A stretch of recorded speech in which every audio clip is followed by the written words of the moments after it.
Welcome to Commander Central, episode 244, and today we're going to talk about how the addition of snow mechanics in Kaldheim might affect older cards. I'm Dana. I'm Max. And I'm Chris. Gentlemen, how you doing today? Pretty good. It's Friday. Another WandaVision hit today, and the newest Foo Fighters album came out today, everybody. I saw that came out yesterday, and I assumed that you were immediately listening to it. Yeah, I think my roommate texted me when he left for work at 6 saying, album dropped, and I've been listening to it since like 6 o'clock this morning.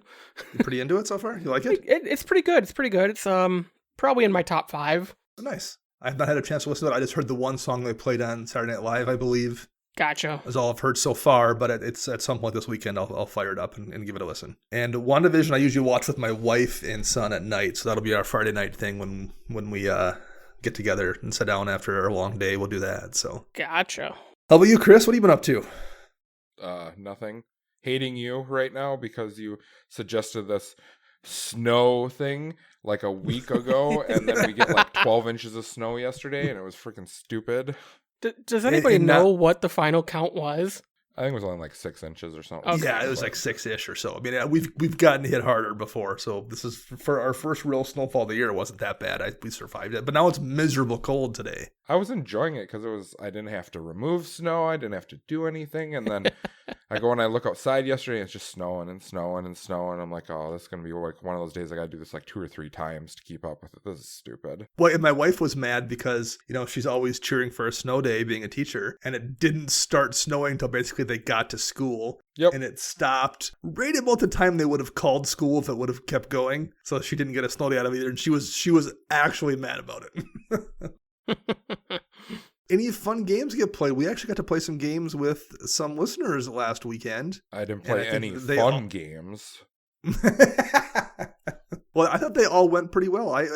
Max and I played together with a couple people, and then we split up and played some separate games. And we're going to do a couple more this Saturday night, actually. So how did those go for you, Max? Yeah, I had a lot of fun. Got to meet some new listeners of ours that I've only really talked to via Slack. So it was nice to hear voices and see some decks to play against. Had a lot of fun. Got to play with Seeb and Kelly and Schmoove for Saturday. It was a lot of fun, and can't wait to do it again this weekend, hopefully. Yeah, I'm looking forward to it. Both pods I played in, we played 2 games each. And the first one wound up being like a relatively grindy, 60, 70, 80-minute game. And then we're kind of time crunched. Everyone's like, well, let's play something a little bit faster. And then the second game was like one where, a deck blew up and somebody won in, 7 turns or something. So, which if you're playing a fast game, that's what you're looking to do. Get in and get out. I did play another game later in the week, though, with some dude who hosts a podcast called Commander Central, but it wasn't you, Dana. I actually got to play with Chris this week. Chris got online. I did. Yeah. It was an interesting thing, I guess. Still not sure if I'm completely sold on it, but... It's better than not playing. How's that? Yeah. All I know is Wound Reflection is a stupid card, and I will never play against it again. Well... That's not fair to say. That pod was kind of stacked in not my favor for sure, because it was a combo Authorities console deck versus Nayeth versus Zerda versus Sai versus Chris's Mogus deck. So we had 2 life drain decks pretty much back to back in turn order. So it was not fun for 3/4 of the table, depending on whose turn it was. Well, I had a game I played with my Glissa deck on the EDH Recast stream this week, which is always a challenging deck because there's a gazillion triggers anyway. But that was the first game we played for the night, and right before we started streaming, I literally had to shut my camera off for a second really quick as my wife came into my room because she got a call that there were multiple COVID cases at her school that happened to be both in her classroom and in my son's classroom. So she's trying to figure out who it is and what contacts and stuff are. So I'm like, okay, well, keep me in the loop. And so we started playing our game. And then over the course of the next 60 minutes, as teachers are communicating and information's coming in, she's sending me stuff. And I'm like, so do we need to do this? And I'm trying to play this Glissa deck that in the best of circumstances, I miss things while I'm simultaneously responding to her and trying to figure out, okay, do we need to quarantine our son? What days did this kind of thing happen? So it was just a train wreck of me missing all kinds of ridiculous triggers. But you won. And I wound up winning anyway, despite all of that. At the very end, I wound up pulling it off. So I still got the win, but missed so many things. That is just how it goes sometimes, I guess. It is. We did get our first Secret Lair announcement this week, which we haven't had for a while, for Black History Month, called Black is Magic. It's available February 22nd through March 31st, which is way longer than most Secret Lairs. And the proceeds are going to charity to benefit Black Girls Code, which is an organization to help girls of color in game design and coding programs. So far, we've seen a Saheeli, Voice of Plenty, and a Ponder, both of which are borderless and alternate art. And there'll be 5 more cards in the set, taking it to a total of 7. And it looks like we're looking at $50 for the 7 cards in foil and $39 in non-foil. And the reason I'm mentioning that's not this, bad for price wise. well, especially because I went and looked. Then the foil, the pack foil Saheeli, which is the only foil that's Saheeli, is like $11, and the only promo, like aside from a reprint from Modern Masters or something of Ponder, the only foil Ponder, promo Ponder would be that old Player Rewards full art card one, yep. Which isn't a foil, but it's still like a promo, and that's $15. So if you figure the best versions of Saheeli and Ponder out there right now are almost $30 for just those 2, and we haven't even got the other 5 cards in the set yet. That's not a bad price point, I don't think, for those cards. They gotta release what the other cards are here coming soon, because we are the first week. Yeah, right. That's February, coming up quick. So. Yeah.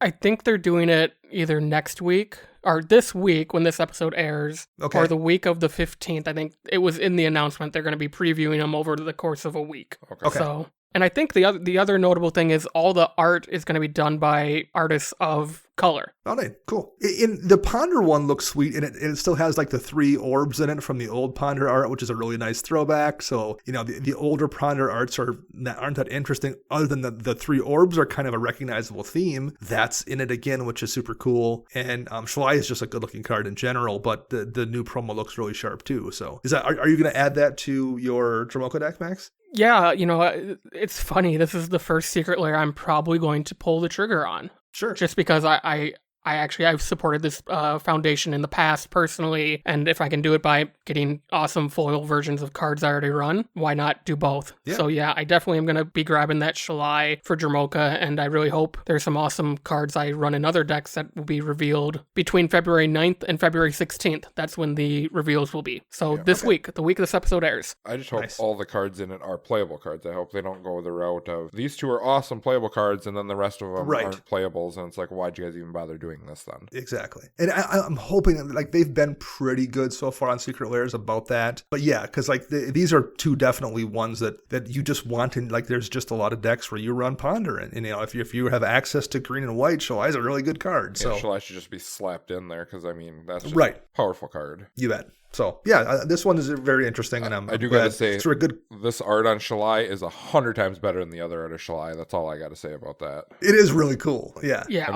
You actually get an up close look at her, and the sword and the shield. Everything's perfect about it. Where the other art was kind of faint, far away, and so good. Yeah. Very cool. If you out there in listener land want to reach out to us and tell us whether or not you're going to pick up this Secret Lair, or basically make fun of me for how many triggers I missed in my Glissa deck, because it was a lot. How'd you go about doing that, Chris? You can find us on a multitude of social media platforms. You can find us on Twitter at CMDR Central. You can search us up on Facebook, CMDR Central. You can find us online at cmdrcentral.com. You can also find us on YouTube by searching CMDR Central. You can also head over to patreon.com/CMDR Central and check out our reward tiers, such as the Decks You Play series, guesting on the show, or just joining our community in our chat room via Slack. We actually just had last week's show was one of those Patreons at the guest tier. Craig DeBellick was on, and we talked about cards Craig worked on making. So that is how you would go about doing that if you wanted to be on the show. Yeah, and we want to say hello and thank you and welcome to a bunch of new patrons, since we took kind of a week off from recording, so a bunch got stacked up. So we want to say thank you and welcome to Jordan Henderson, Caleb Ryder, Hannah Zimmer, Kyle Wheeler from the Legendary Creature Podcast, Joe Swanson,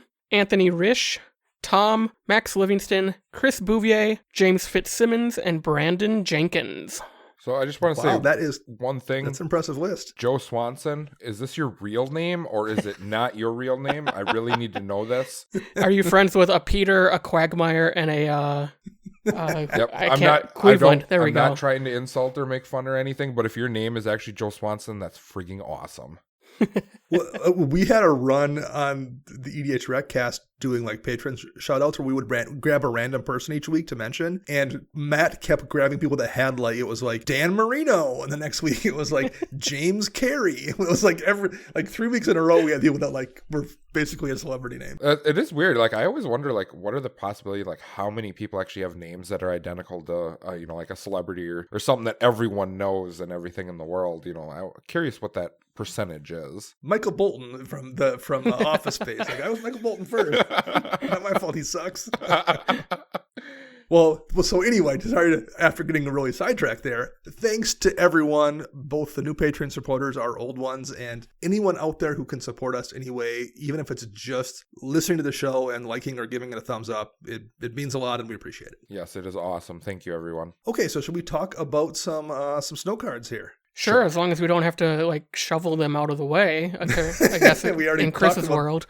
I guess, yeah, already plenty of snow discussion in this show so far. So we got snow mechanics in Modern Horizons, and then we just got a bunch more in Kaldheim, so it's relatively fresh in everyone's mind. But snow's obviously an old existing mechanic, and we're going to talk about some cards that might be worth looking at, or at least whose utility has changed with the addition of all the stuff we've gotten in the last year or so from the two most recent sets. So, going back, we're going to start looking at some cards with Ice Age here, and the first one we'll talk about is Avalanche, which is X and then 2 red, so you start off setting 4 mana minimum, and then it's every X after that. Destroy X target snow-covered lands. So you're going to basically just take out lands targeted, but they have to be snow ones. Now, what's relevant perhaps here is the Oracle text on the card, if you're looking at it through if you have one lying around, it says destroy X target snow-covered lands. And that's been eroded to snow lands. For example, that would matter because the new dual lands we just got in Kaldheim aren't,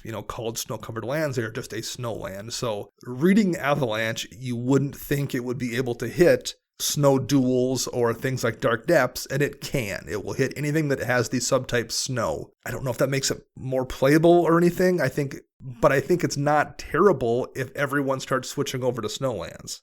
The way I look at it, this card, it wouldn't be terrible per se for targeted removal per se. Right. Like if people run in Dark Depths or what's the searching one? I can't even think. I actually wrote this one. Scrying sheets. Yeah, like scrying sheets, that kind of stuff. That would be cool to hit with. But for 4 mana, you're better off just running, the 4 mana white one and just destroy all lands at that point. You're probably right. If you want to do that, you're probably better off with Armageddon, or how often do you want to take out 3 lands? Usually it's like I want that Dark Depths gone, or I want the Gaia's Cradle gone, and you want something like a Strip Mine that'll take care of both. Yeah, because Strip Mine can strip mine Hornet Queen. Found this out the other night when we were playing online. That's just how it works, right, Max? Yep. Yeah. I have definitely used a Strip Mine or a Ghost Court or whatever to kill creatures when there was the elemental we got in Zendikar that makes all your creatures into lands that can tap for mana. Ashaya, okay, there we go. Yeah. I have used land removal lands to kill creatures when an Ashaya was in place. So I need that is a thing that can happen. I want it. So what do we have next here, Max? The next card on the list is Balduvian Conjurer. This is a 0/2 wizard for 1 and a blue, and it says tap, target snow-covered land becomes a 2/2 creature until end of turn. The target still counts as a land, but cannot be tapped for mana if it came into play on a side of the battlefield this turn. Man, they were really good at wording cards back then, weren't they? No, they were not. This game's already complicated enough. Jeez. Exactly. So I'm not sure how great this card is, except if you're playing Noyan Dar Royal Shaper, because he already animates your land. So, tapping a land, making it a 2/2 plus the counters you already put on it from Noyan Dar. It's just kind of essentially a pump spell is what I would say. Yeah. So Noyan Dar is a legendary merfolk, and whenever you cast an instant or sorcery, put 3 +1/+1 counters on target land you control. If you do, it becomes a 0/0 elemental with haste and it's still a land. So yeah, this just gives it 2 extra power for essentially tapping the creature that you aren't going to use for attack because it's an 0/2. Now, this card right here, they actually printed a card that is like this, just 100 times better in the new set. Right, yes. And I think that's the case with a lot of these creatures, or a lot of the cards we're going to discuss. I don't know if they're things where, like, you want to change your deck to make them work. What I think the case for some of them might be is you're going to already change your deck for other things, and therefore maybe they then are playable because you've made the changes already for another thing. So, for example, there's a card in Kaldheim called Graven Lore that's 3 blue first, and it's a snow instant. And it says scry X, where X is the amount of snow spent to cast a spell, then draw 3 cards. So if you're playing snowlands and you want to, use 5 mana for that spell, you're scrying 5, then drawing 3 cards. That's a pretty effective draw for 5 mana at an instant, especially. And that may be the kind of thing in a deck that's worth, like, oh, well, why not just switch to snowlands? There's no downside to it because Graven Lore is a good card and it makes it that much better. And then once you've already made that change to run Graven Lore, then perhaps something else winds up being more playable from one of these old sets. So I think that's what we're going to wind up seeing with a lot of these cards where, like, I'm not going to change my Noyandar deck to Snow just to run Balduvian Conjurer, but maybe I've put Snow in it to support something like Graven Ruins, and therefore now Balduvian Conjurer is playable. Yes. So what's the next one we have here, Chris? We have Cold Snap. And no, this is not like Hour of Devastation, the card that came out of the set Hour of Devastation. This is Cold Snap that came out of Ice Age. So this is a 3 mana enchantment in white, 2 colorless and a white to cast it. It reads So you have an upkeep that you have to pay every time. I can never say the word right. Costs 2 colorless. Everyone can laugh at me. I'm so dead today. It's unreal. So during each player's upkeep, Cold Snap deals 1 damage to that player for each snow-covered land he or she controls. Now, this card, if people start switching to Snow, would be highly playable in actually a lot of decks, in my opinion, if you're not playing Snow. But its biggest value would be in your Enchantress decks, where you're getting extra card draw from playing this, and the enchantment counts towards other things, like your Ghostly Prison enchantment and all that kind of stuff. Yeah, I think that's exactly right. Like, if you look around, and I think this is going to maybe especially matter once we get back to our LGSs at some point here, and you're playing maybe like a little bit smaller pods, and we are online where, you have the whole world that you're choosing from. When you're back at your LGS and you're playing with a little smaller group, and you look around and like, everyone here is running Snow for whatever reason. And if I'm playing an Enchantress deck, I think I'd absolutely run this. Yes. Drop an enchantment, it's going to deal, 5 damage, 6 damage to every single person as it goes on the table, and you drew me a card off for an Enchantress or something, and it added to, like you said, it added to Ethereal Armor, or it added to my Devotion to Nykthos. Yep. That's a playable card if people are switching over to Snow. Yeah, it's definitely worth it. I mean, even if you're not playing an Enchantress deck or something, but all your, like when you go back to your local LGS and all the people you usually play with, they start jamming more and more Snow cards into their decks and stuff. Yeah. This might be worth it just to slide in if you're playing like even just mono white. It's like, so if I put 4 mana into it for 2 turns or whatnot, then I deal, 10 damage to it. That was worth it for 4 mana. I would definitely play that card. And like, Max, his Enchantress deck is 3 colors. So even if he was running Snow, which I don't think you are, Max. That's a negative there, yeah. You don't have that many lands anyway in that deck. So like, it's not like you have to intentionally not run Snow. If you had like, if all your 6 basics were Snow, which they're probably not going to be, it's not going to hurt you. 6 basics. Who do you think I am, Dana? Me. Yep. My 3-color deck I checked has 6 basics. I have more than that in my Alesha deck, man. In fact, you know what? I will pull this up right now. I'm doing the same thing. In my Alesha deck, I have 4 mountains, 4 plains, and probably 4 swamps if I can find them. Yeah, and 4 swamps. That's 12 basics right there. Pretty good. How about you, Max? 4 forests, 4 islands, 5 plains.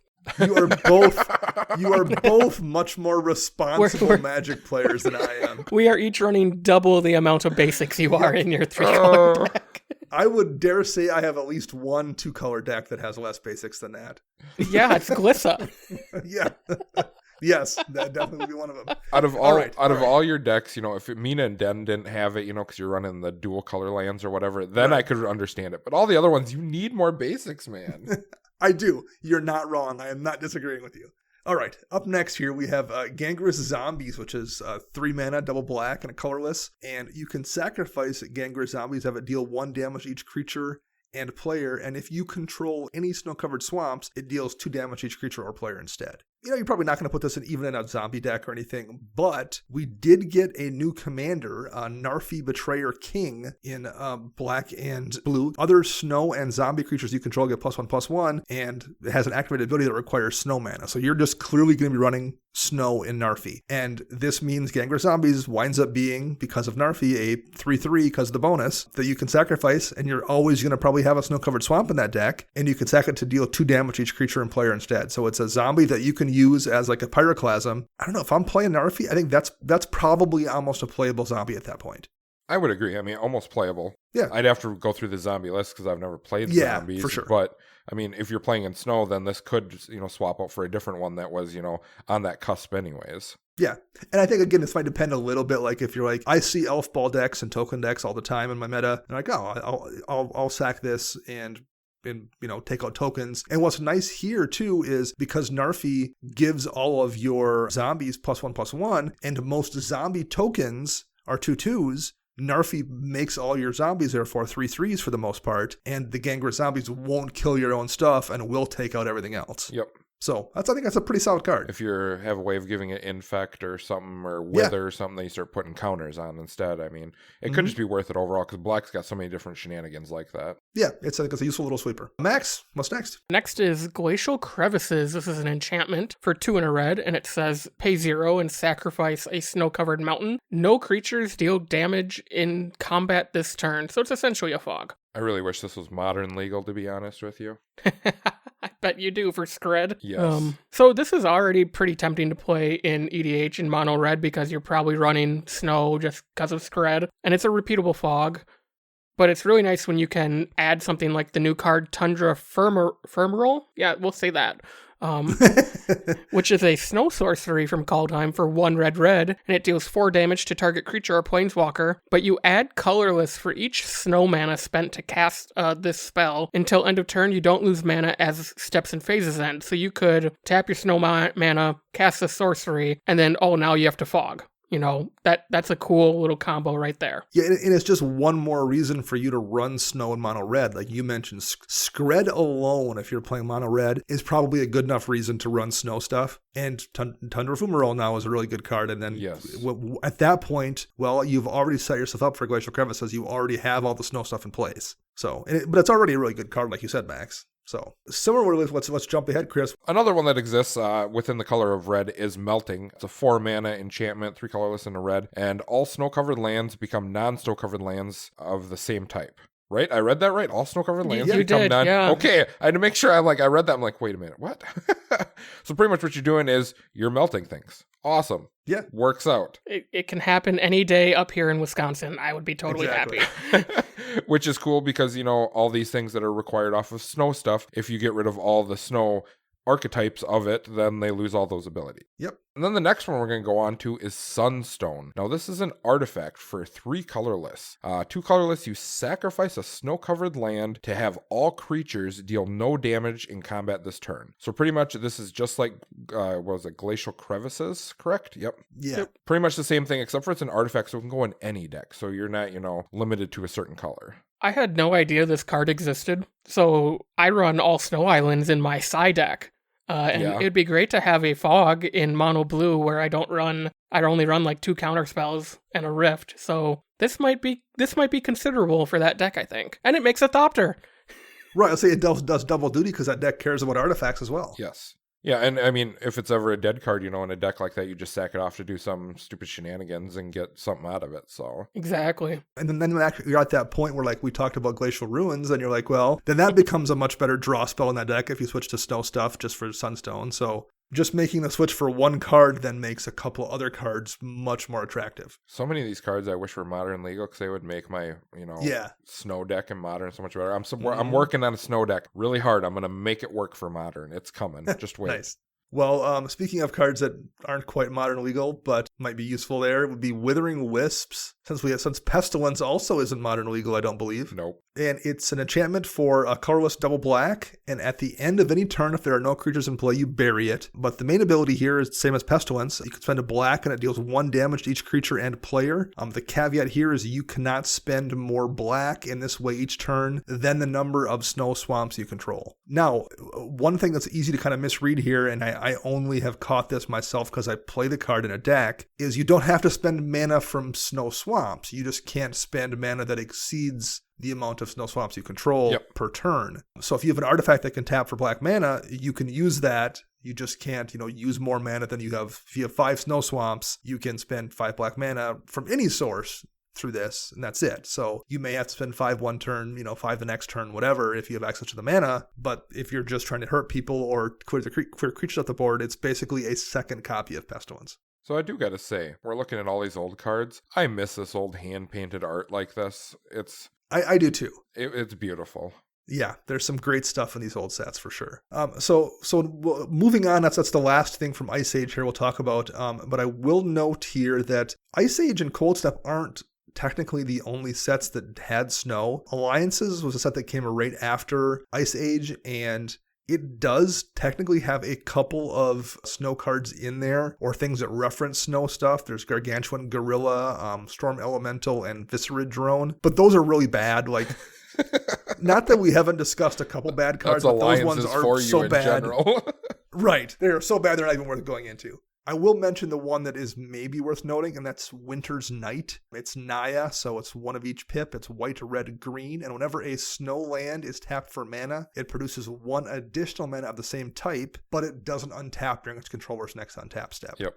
But it does see some play. He's playing Zakama Primal Dawn decks Zakama Primal Calamity, because Zakama comes into play and untaps all of your lands. Yes, it does.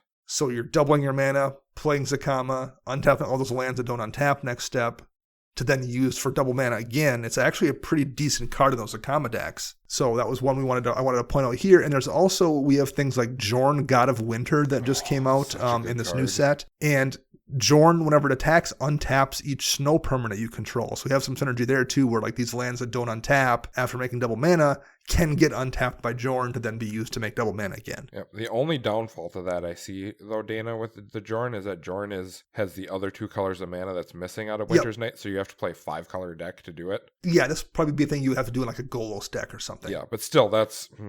would be pretty good. Winter's Night, we should note, is all players too. So this will affect, like, if everyone's playing snow, then it becomes much more dangerous. Yeah. Or it becomes really good because they end up tapping all their stuff, and if you're playing with this card, so you have all these effects that untap your stuff, it's actually not hurting you, but it would hurt them. Yep. So let's jump ahead now to the next set that had snow stuff in it. Max, what's the first Cold Snap card we have here? We have Freylise's Radiance. It's an enchantment for 1 and a green. It has a cumulative upkeep of 2, and then snow permanents don't untap during their controller's untap steps. So it's a nice little stacks card in mono green here. Sure is. And again, I think same thing we mentioned before with Cold Snap that works with an Enchantress deck. I do think you probably want to get a little bit extra gas out of it. I think it's even better in that kind of deck where if it draws you a card or 2, that's a bonus. I will note this.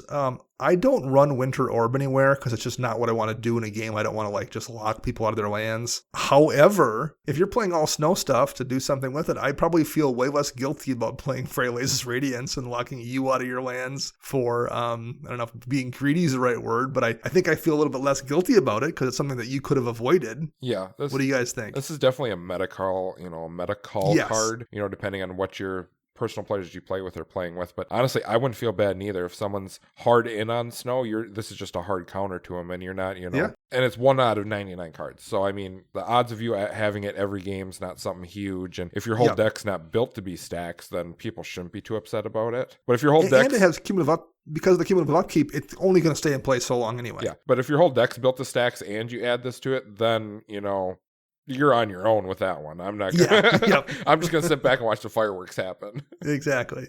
What's next, Chris? The next card we have here is Hydar, Rime Wind Master. This is a 3/3 legendary human wizard for 4 colorless and a blue. For 2 colorless, you tap for the activate ability. Return target permanent to its owner's hand. Play this ability only if you control 4 or more snow permanents. I do like the notes on this one. Looking to build an obscure blue commander. I love it. So, I mean, you get to return any permanent, tap it. I mean, blue's got the shenanigans of untapping it. This is a wizard too. So this is something you could keep in mind where if you're playing like in a zombie deck or something, you could add this in there to start bouncing stuff, because the zombie's got, intruder alarm or whatever it is? Yeah. To untap the stuff so you could bounce stuff repeatedly. I mean, it, not quite as good as Capsize or Boomerang, but it is another option in those type of decks. Or you could just build it around, as itself to start bouncing permanents, because blue is not very good at taking care of certain things. So why not have something that could take care of those, pesky, like enchantments and stuff like that? Yeah, I think this is a commander you're building or using just because you want to do something no one else is doing. But I mean, he's got a lot better because there's a lot more cards that will care about snow, so it's still going to be, definitely not a optimal commander, but it's gotten much more playable than it was with all the new snow stuff, for sure. Max, we'll throw it to you next here. Well, this is probably the best card on the list. Probably. Might be. Next, we have Into the North. It's a sorcery for 1 and a green. Search your library for a snow land card and put it into the battlefield tapped, then shuffle your library. So up until Kaldheim, it could get you your snow basics and those snow duels that enter tapped from the cold snap block, right? There was 5 of them, correct? Yeah, they were just snow lands, yeah. Yeah. Well, and any of your colorlesses, I suppose. Yeah. Yeah. But now you have the new duels that have basic land types on them on top of all the new basics and stuff. So this is just a nice, rampant growth for snow lands. Yeah, it's not bad. Yeah, at the all. fact that they can now go get a dual land, it was fine before if you were playing snow stuff. I'll just go get a basic. It's a rampant growth, but you can actually go get a decent dual land with it now. It still comes into play tapped, but it has both land types. It's going to make you 2 colors of mana. Yep. This was already a pretty good card that's gotten better. Yeah, I don't even know if I have any more of these anymore. I think I got rid of them all because I never played them, and now it's one of those cards where I'm like, oh, what am I doing? Right. Yep. Up next here, so we've speaking of lands, this isn't a land, but it's one you could actually go fetch with Into the North, and that's Mouth of Ranum. It's a snow land. You can tap it for a colorless mana, or you can spend 4 and a snow and sacrifice it and have it deal 4 damage to target creature. So if you're in a mono deck, I'm running this in my Talran deck, and I've had it in there for a few years. There's not a lot of downside to it because it doesn't come into play taps for colorless. You're in a monocolor deck anyway, so it's not like you're ever, when you're running 27 or 28 basics or something in a monocolor deck, you're just you can afford to get a little bit of colorless mana off a utility land like this. And also I'm in blue where I don't have, there's Pondify is great, Hybridization's great, but there's only a couple creature removal spells. This is a creature removal spell on a land that doesn't really hurt me, and once in a while it saved me because someone's played something and I've been I can actually kill that by sacrificing this land. It's not amazing, but it's pretty decent, and if you're already running snow because of something else, I'd consider it. Oh, I would definitely consider it. And like we said, it's something you can go fetch with Into the North as well, so that's a nice little bit of utility. All right, what is next? We have Rime Feather Owl. This is a snow creature that is a bird that has star for its attack and defense. It is 5 colorless and double blue for casting costs. So, quite a bit. So, it better have really, really good effect. So, flying, obviously, because it's a bird. Rime Feather Owl's power and toughness is each equal to the number of snow permanents in play. For 1 colorless and a snow, put an ice counter on target permanent. Permanents with ice counters on them are now snow permanents. So basically, this is just saying, minimum, in theory, if you cast this card for 7 mana, it should be a 7/7 flyer. Then you have the ability to start, turning everything into snow permanents. Woohoo! Snow away, and then someone casts melting, and then you just cry and go home. Right, right. And that's if you are the only person playing snow. Yes. Because it's the number of snow permanents in play. If you're in a pod where everyone has switched over to running snowlands, then suddenly you're spending 7 mana for a 18/18 flyer. Yes.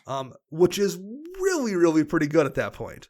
And if you're playing in a bird tribal deck or something, which they tend, that is the bird tribal commanders all have blue in the casting cost. Sure do. Or you're getting extra synergy as well. That suddenly becomes a much more attractive card, I think. Yeah, it's not bad at all. 7 mana, the way I look at it, minimum case, it is a 7/7 flyer for 7 if you're playing it in your own deck. So, that's pretty good. Yeah. Interesting card, and I could see it for sure. And in a meta where everyone's playing snow, and if you're playing birds or just playing something that cares about big flying beaters, that's suddenly a really big flying beater. Yeah. Okay, up next is Rime Wind Cryomancer. This is a Human Wizard, it's a 2/3 for 3 and a blue, and it says 1 generic and tap. Counter target activated ability. Play this ability only if you control 4 or more snow permanents. So that's kind of cool, actually. You know, it's a stifle, but you need all the snow permanents, kind of like the general, the Haidar Rhymewind Master. Yep. I have a question. Is Rhymewind like a group or a clan or like a place in the Cold Snap lore? Like, we've seen a bunch of characters. We've talked about a bunch of cards with this prefix on their titles. If I remember right, it was like an organization of wizards that were working to either keep the Ice Age or keep it or stop it or like make it move past. I think they weren't good guys. I think they were trying to keep everything frozen, but I could be remembering that incorrectly. Gotcha. Maybe they're part of the super secret school we're going to in a couple months. That, hey, maybe. Yeah, I hope we get more snow because I need more snow in my life.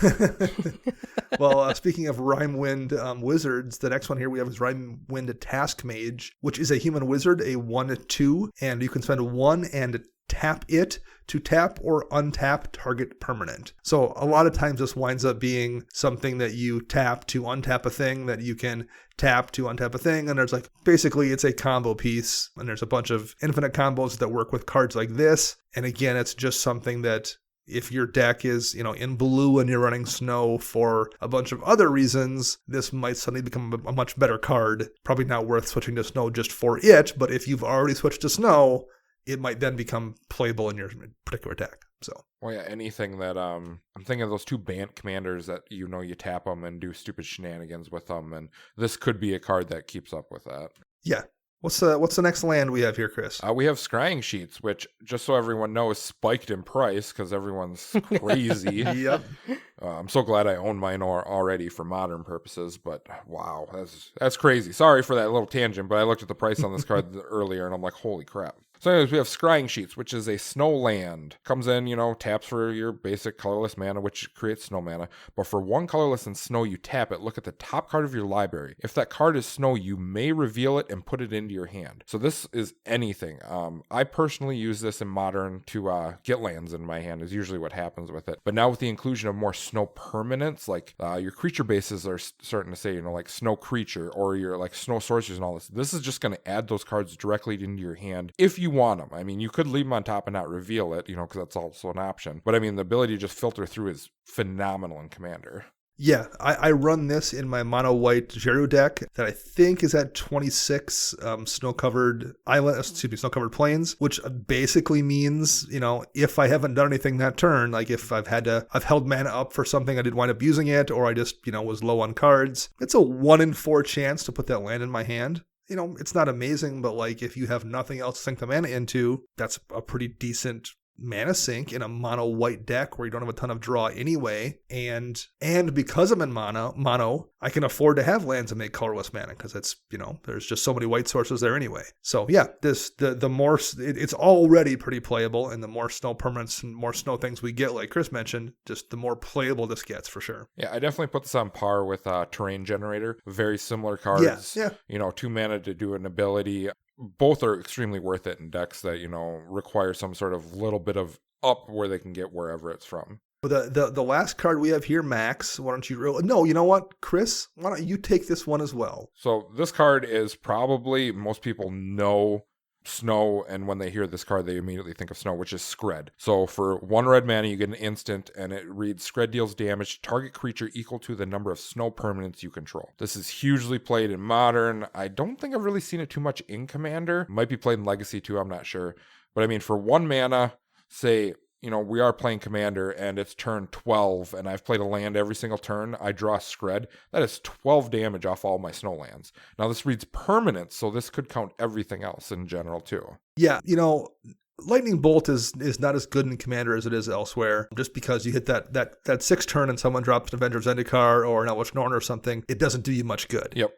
You hit turn 6 or 7 or something and someone drops an Elvish Norn or Avenger, Skred for 1 mana has a pretty good chance of killing it if you're playing mono red and you're playing snow. I really wish they would errata this to say creature or planeswalker. Like, I'm praying to God they would do that sometime. Man. I know that they won't, because when they errata cards is when it was creature or player, so now it says creature, planeswalker, or player.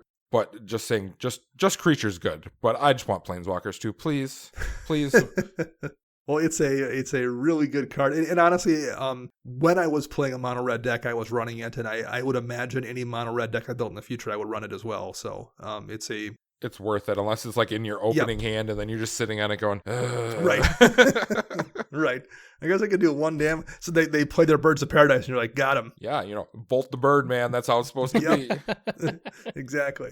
And the last thing we'll mention, just to mention it for trivia's sake, is snow didn't technically stop between Cold Snap and Modern Horizons. There was one snow permanent that came out in Future Sight, and that's Centaur Omen Reader, which was 3 and a green. And it says, as long as Centaur Omen Reader is tapped, creature spells you play cost 2 less. So, honestly, that isn't terrible for 3/3 for 4 mana. I don't know if I would switch to snow for this, but like if you're playing in a deck where you've already made the conversion to snow, paying 4 mana to reduce your creature spells by 2, and green is a pretty heavy creature color. That's not terrible. Yeah, and you get the the added bonus of it being a snow permanent of some sort. And yeah, I mean, I'm sure there's tons of auras out there that you can even any of the auras that give it where you can tap them for mana or something like that. You just tap it and it's like, now everything's cost less. Wahahaha. Yep. Yeah, so it's not a terrible card necessarily. That's also just kind of a weird thing that we actually had snow stuff that did show up in Future Sight. So then we had a large gap. There wasn't anything to Modern Horizons, but that stuff everyone's pretty familiar with. I definitely think I was looking at Modern Horizons pretty hard, and with all the new inclusions of stuff, one of the cards that really jumped out at me was Conifer Worm, which is a 5 mana 4/4 with trample. Now for 4 mana, 3 colorless and a green, Conifer Worm gets +X/+X until end of turn, where X is the number of snow permanents you control. Oof. So going forward, if people are really starting to dig into snow with the more and more that we've been getting, this could definitely see play. I mean, if you have 5 snow permanents out there, just lands in general, for 4 mana, he becomes a 9/9 trampler, which is outrageous. So yeah, and a lot of these cards, like you said, they've gotten better with each subsequent set, and they could very easily revisit snow down the road again. I mean, maybe it probably won't be in Modern Horizons 2, but like this is a kind of mechanic they could come back to every 3 or 4 years too, and every one of these cards every single time is going to get a little bit better probably. Yep. One card I forgot that I was surprised you didn't bring up, Dana, was from Cold Snap, which has seen reprints, and everyone should know about it as a Commander player, but Cold Steel Heart, the snow mana rack that's out there. Yeah, it doesn't really do anything for snow, but it is worth noting that that's one of the things scrying sheets can hit. Yep. Because it's snow permanent, so it's if you are playing that scrying sheets in your monocolor deck, suddenly Cold Steel Heart gets even better because that's one of the things you can get off of it. Because it just says if the card is snow, it doesn't say if it has to be a land. Usually it's a land, but you can absolutely grab that Cold Steel Heart or it's that fancy 2 mana rock that everyone is hyped about. 2 mana is the best way to go. So yeah, for sure. All right, I think that is going to wrap up this frozen cold themed episode of Commander Central. Thank you everyone for listening.